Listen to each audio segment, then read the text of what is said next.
حديثك كإمام مسلم أي جريتوا فرمي في غمر إخوة صلى الله عليه وسلم فرمي هیچ کەسێک لە ئێوە با بەدەستی چەپ نان نەخوا و بەدەستی چەپ ئاو نەخواتەوە چونکە شەیتان یعنی شەیتانی جنۆکە بە چەپ نان ئەخوا و بە چەپیش ئاو ئەخواتەوە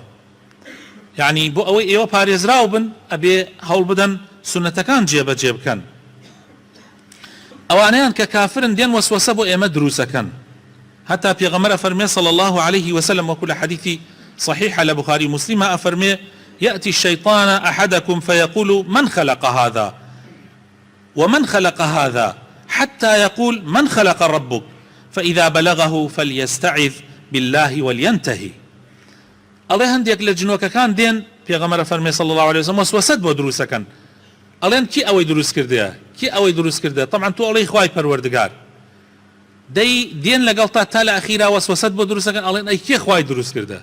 جاء پیغمبر فرمي صلى الله عليه وسلم اگر گشت او حدا او پنا بگرن اخوای پروردگار و کوتایی پی بینن پنا گرتن اخوای تعالی رزگار تکا اخوای تعالی لقرآن پیروز لسورة فصلت آیتی 36 افرمي وإما ينزغنك من الشيطان نزغ فاستعذ بالله إنه هو السميع العليم هر كاتيك شيطان هات وسوسەی بۆ تۆ دروست کرد شتێکی لەناو دڵتا دروست کرد پەنا بگرە خوای پەروەردگار بەڕاستی خوای تەعالا بیسەر و زانایە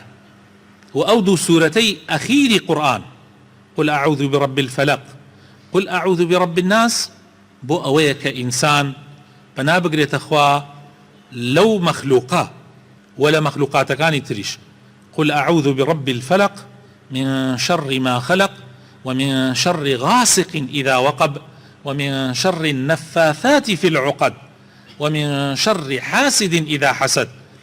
دائما أوانيك سحركا أوانيك جادوءكا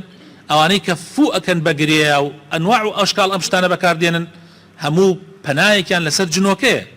جاتو پنا أقريت أخوي تعالى لشر همو حسودك لشر همو ساحرك هروها قل أعوذ برب الناس ملك الناس إله الناس تو پنا أقريت پروردگاري خلقي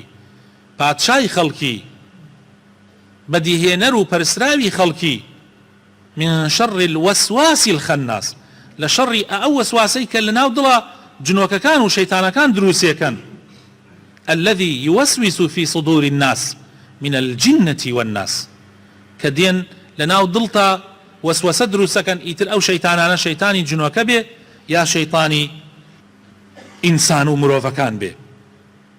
طبعا الشيطان كاتي وسوسة دروسك خوش يفسكانم زور محاولة أكاتو هاو بش بو خواب الريار بدي شريك بو خواب الريار بدي زور محاولة أكا أجر نيتواني تو توحيدو يكخوا ناسيت ظالبو أم جادي محاولة أكا توشي قناحي قوردك أجر نيتواني شريك بو خوا قرار بدي محاولة أكا كبائر كانت في بكا قناح قوركان آزارداني دايكو باود قتل زنا دزي أنواع أشكال لو خراب كاريانا